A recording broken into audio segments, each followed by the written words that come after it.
वो घाघ पहला भारतीय एग्रीकल्चरल साइंटिस्ट थे।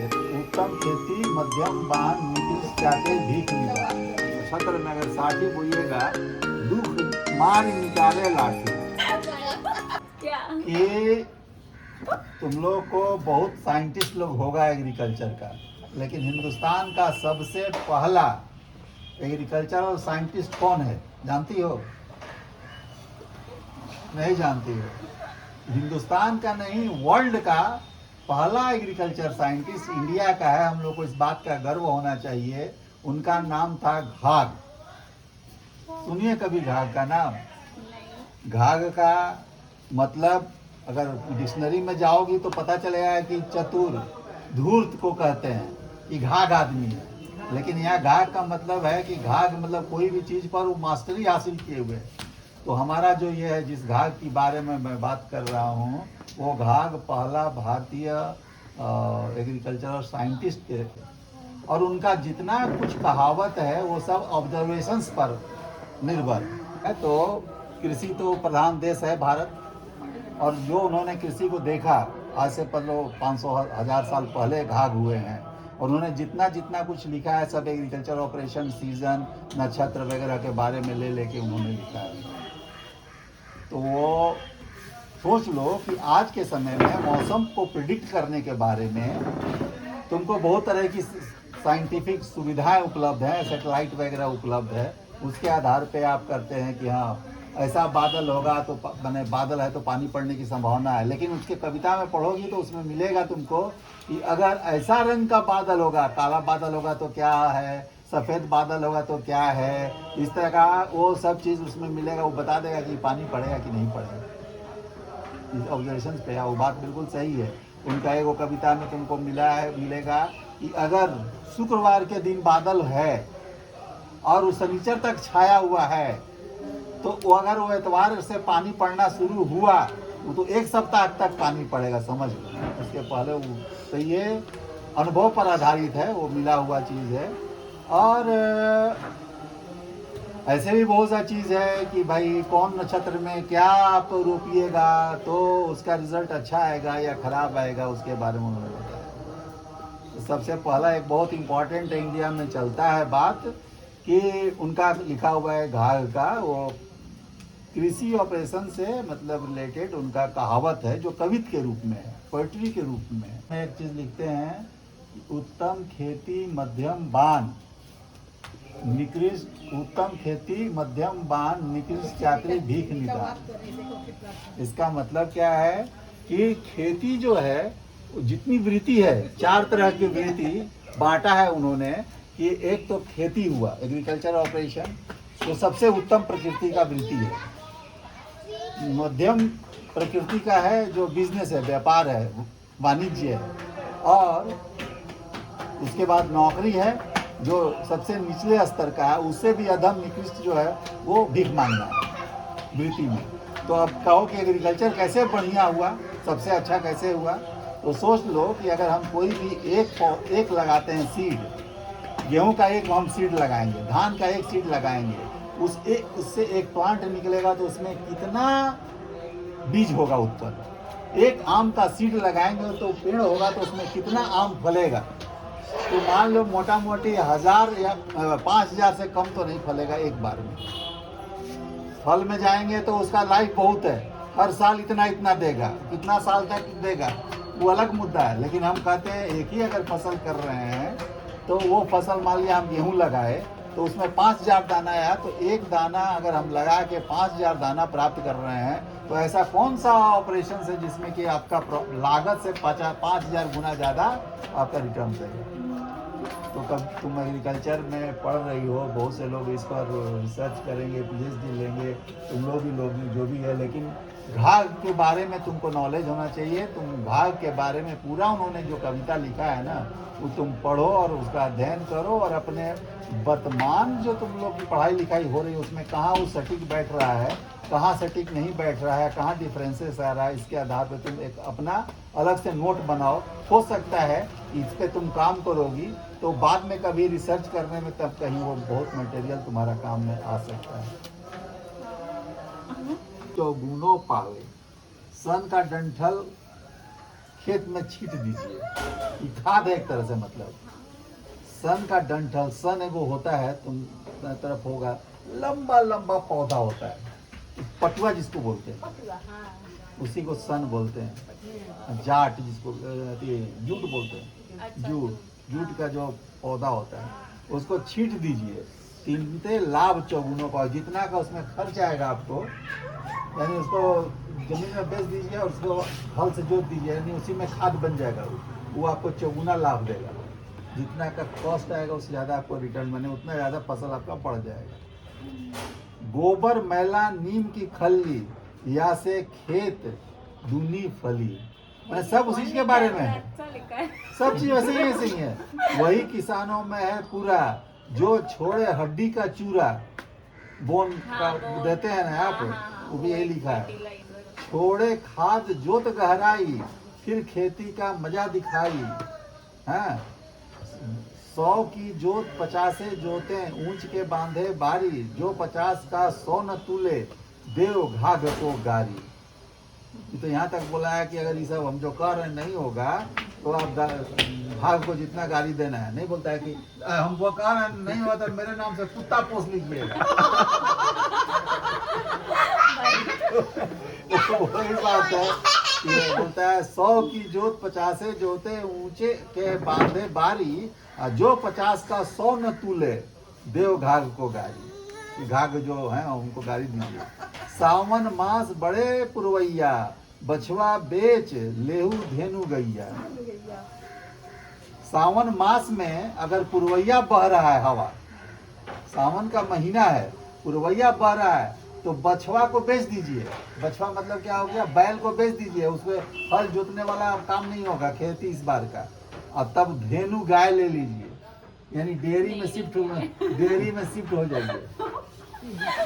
शुक्रवार की बादरी, रही शनिचर छाए, तो यूं भाखे भड़री, बिन बरसे न जाए। पता है कि शुक्रवार को अगर बदली लगा हुआ है आकाश में और शनिचर तक छाया हुआ है, तब आप समझिए कि एक सप्ताह पानी पड़ेगा, वो बिना बरसे नहीं जाएगा। ये सब भाग का लिखा हुआ है, सोच लो। आज का जमाना का नहीं है, 500,000 साल पहले का बात है, उसमें कोई सैटेलाइट का बात नहीं था। शुक्रवार की बादरी, रही शनिचर छाए, तो यूं भाखे भड़री, बिन बरसे न जाए। रोहिणी बरसे मृग तपाए, कुछ कुछ अदरा जाए, कहे घाघ सुन घाघिनी, स्वान भात नहीं खाए। रोहिणी एक नक्षत्र होता है, रोहिणी बरसता है, मृग तपे, थोड़ा समझना पड़ेगा। कुछ कुछ अदरा जाए, अदरा भी नक्षत्र है। कहे घाघ सुन घाघनी, स्वान भात नहीं खाए, उस समय कुत्ता भी भात नहीं खाता है। साठी, अगर अदरा नक्षत्र में अगर साठी बोइएगा, दुख मारी निकारे लाठी, तो दुख जो है ना आपको इतना मारेगा ना लाठी से कि मत पूछिए। तो पूस मास 10वीं अंधियारी, बदली घोर होए अधिकारी। सावन बदी 10वीं के दिवसे, भरे मेघ चारों दिशि बरसे। पूस उजेली 7वीं 8वीं 9वीं जाज, मेघ होए तो जान लो, अब शुभ होई है काज। अक्षय तीज तिथि के दिन, गुरु होवे संजूत, तो भाखे वो भड़री, उपजे नाज बहुत। सावन शुक्ला 7वीं, जो गरजे अधिरात, बरसे तो झूरा परे, नाही समो सुकाल। असुनी नलिया अंत विनाशे, गली रेवती जल को नासे। भरनी नासे त्रिनो सहूत, कृतिका बरसे अंत बहुतो।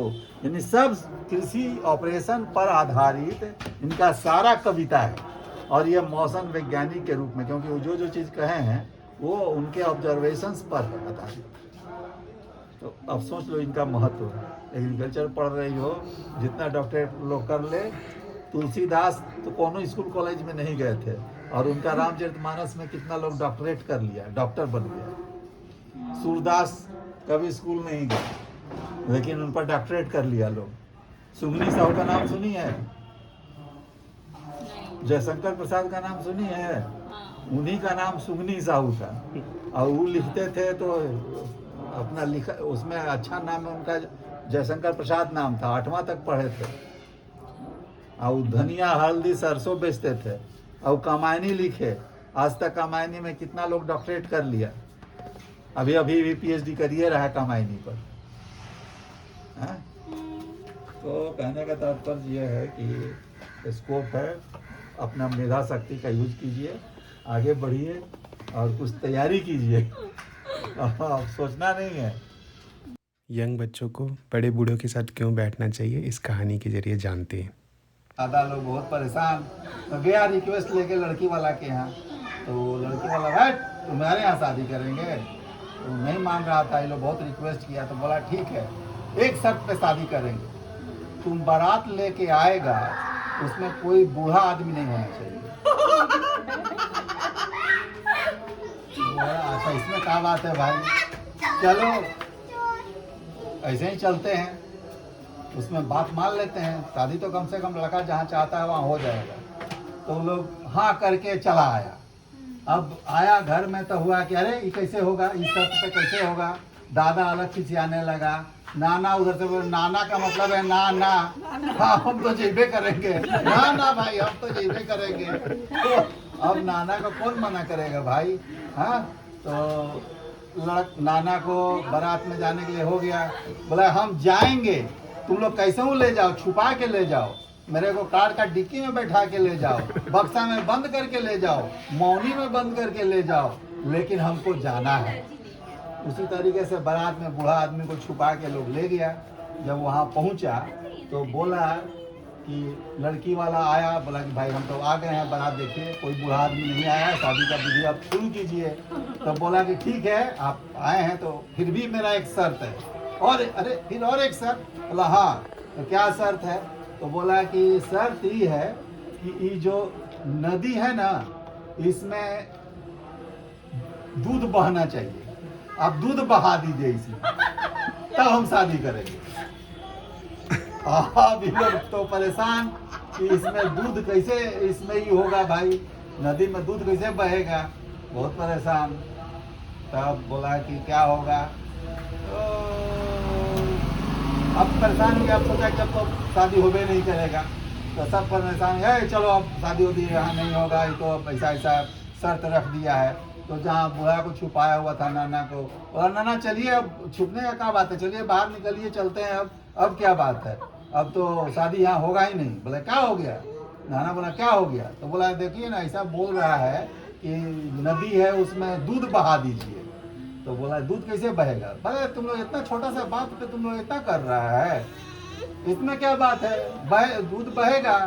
हम तुमको उपाय बताते हैं, तुम जो मैसेज लेके आया है लड़की वाला, वो उससे बोल दो मैसेज कि हाँ हम लोग दूध का इंतजाम कर लिए हैं, हम लोग नदी में दूध बहाएंगे, लेकिन मेरा एक बात है, उसमें से पानी आप खाली कर लीजिए, पानी आप खाली कर लीजिए, हम दूध बहा देंगे। अब वो बेचारा सब बोला जो मैसेज लेके आया था, बोला जाके लड़की के पिताजी को बोल दीजिएगा कि हम तो अब लोग दूध का इंतजाम कर लिए हैं, आप लोग खाली पानी हटा लीजिए, आप लोग अपना पानी हटा लीजिए, हम दूध बहा देंगे।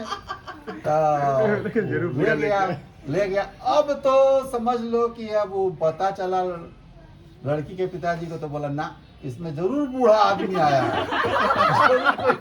इतना बुद्धि तो इन लोग का हो नहीं सकता। तो कहने का मतलब है जहाँ पर नौजुवक लोग का बुद्धि काम नहीं करता है तो सोचता है ये कोना में जो बुढ़वा बैठल है ये क्या है। बूढ़ा लोग के पास बैठेगी, सुनेगी, समझेगी तो बहुत सारी चीज तुम लोग को जानकारी मिलेगा जो किताब में नहीं वास्तविक जीवन में होगा। चलो थैंक यू।